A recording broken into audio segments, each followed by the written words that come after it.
Have you ever wondered quietly in the silence of your own thoughts, am I enough? Enough to satisfy her? Enough to stop stressing about size? Enough to feel genuinely confident in your own body?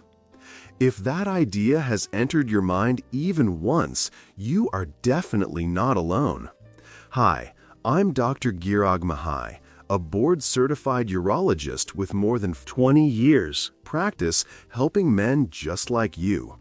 And today, we're going to hold an open, honest, and above all, respectful discussion about one of the most misunderstood issues in men's health, penis size, and what women truly care about.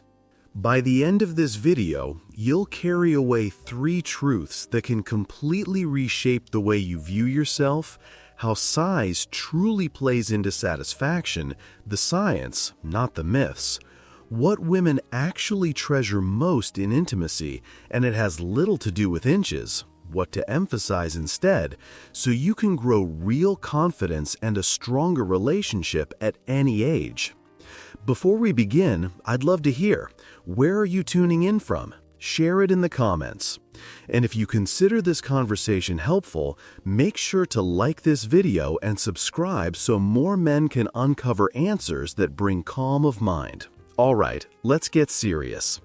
Let me start with a story that might sound recognizable. A patient I'll call Darren came to visit me. He'd been married for 35 years, deeply cherished his wife, and was confident in nearly every area of life.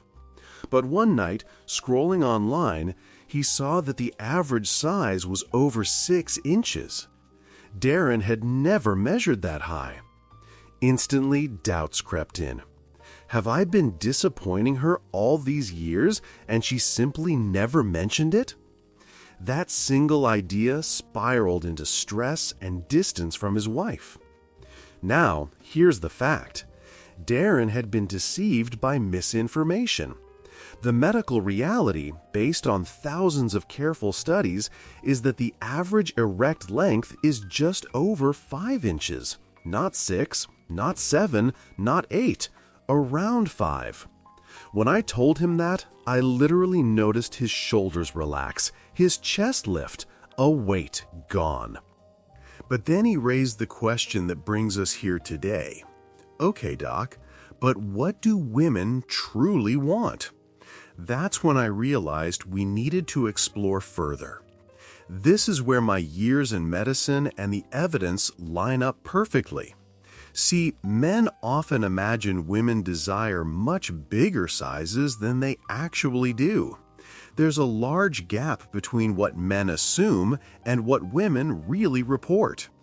One of the most striking studies ever published on this subject didn't just depend on surveys. Researchers produced life-size 3D models that women could hold and compare. When asked to choose the ideal size for a long-term partner, the typical woman selected about 6.3 inches in length. Yes, that's slightly above the medical average. But here's the vital detail. 20% of women didn't reveal a size preference at all. That means 1 in 5 women essentially said, "This doesn't matter enough for me to even think about."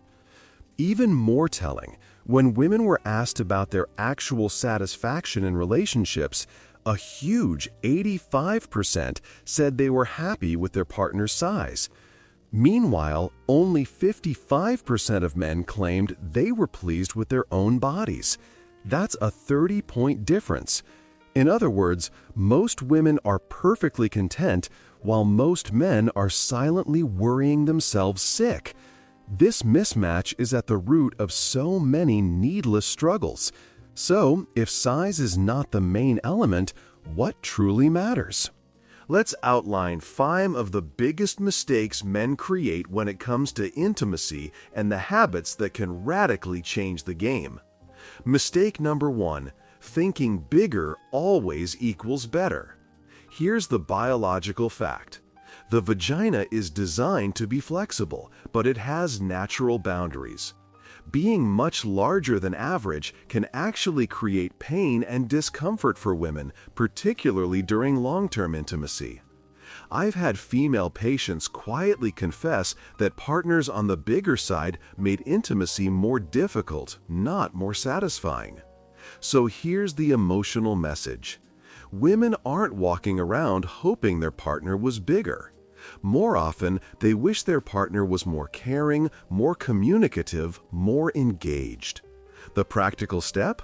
Stop measuring yourself against online myths or adult film images. Those are staged, exaggerated, and not authentic life. Instead, concentrate on creating comfort and closeness. Mistake number 2, confusing performance with connection. A lot of men treat intimacy like an exam to pass. Did I last long enough? Was I impressive enough?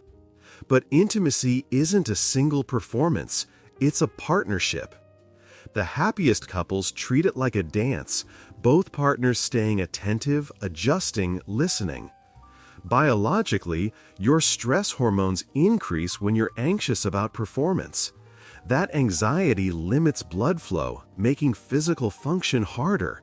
It's literally fighting against you. Emotionally, your partner senses that stress and detachment. She sees when you're stuck in your head instead of in the moment with her. The practical change, instead of asking, "Am I enough?" start asking, "How can we enjoy this together more?" Mistake number 3, ignoring the value of communication. This might appear basic, but it's the most forgotten habit. Couples who talk openly about what feels enjoyable, what could be different, or what they'd like more of, consistently show higher satisfaction. Biologically, this lowers anxiety. When you understand what your partner enjoys, you can stop guessing and start focusing. Emotionally, it creates trust. She feels appreciated and cared for when you ask. Practically, you can start tonight. You don't need advanced training to ask what feels nice to you or how can I help you feel more connected to me. Mistake number 4, neglecting complete health. Here's the hidden truth. Intimacy is a whole body experience, not just one organ. Cardiovascular health, testosterone balance, muscle tone, sleep quality, even hydration all shape stamina, arousal, and pleasure. Biologically, poor circulation or unmanaged conditions like diabetes or high blood pressure can directly hurt performance. Emotionally, when you don't feel powerful in your own body, it chips away at confidence. Practically, this means every time you eat healthier, move your body, or handle stress, you're not just safeguarding your heart, you're protecting your intimate life. Mistake number 5, withdrawing because of insecurity. This is one of the most damaging patterns I observe. Men who fear they're not enough often begin pulling away. They avoid intimacy, believing they're sparing their partner disappointment.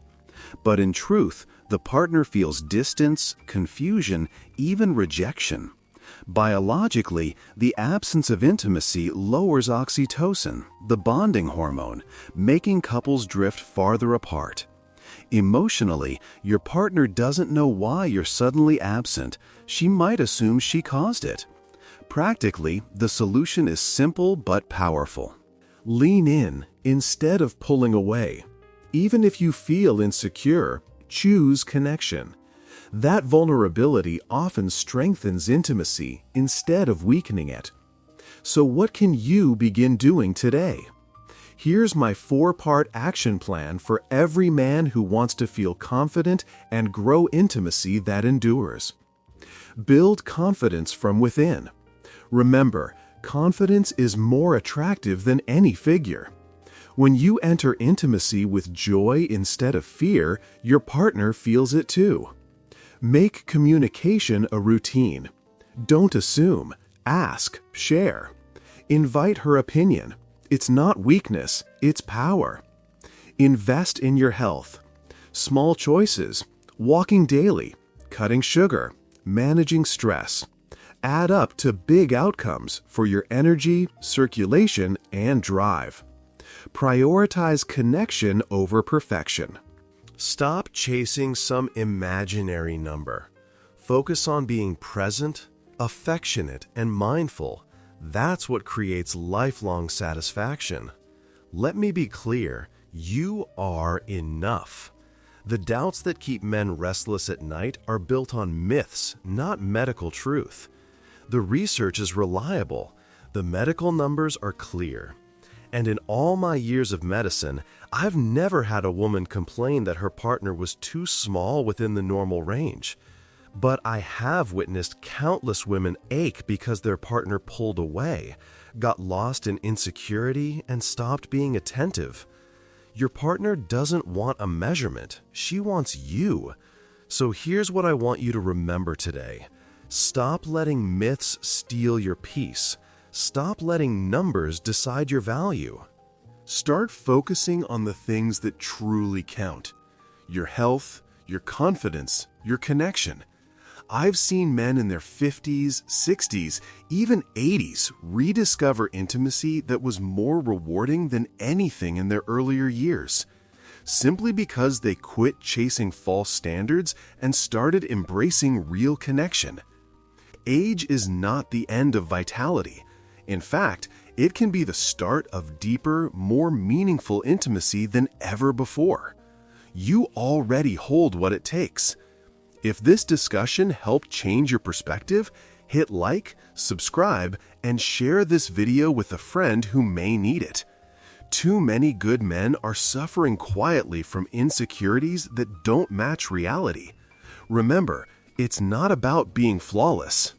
It's about showing up fully, openly, and with care for the person you love. And for that, you are more than enough. Until next time, look after yourself because you matter.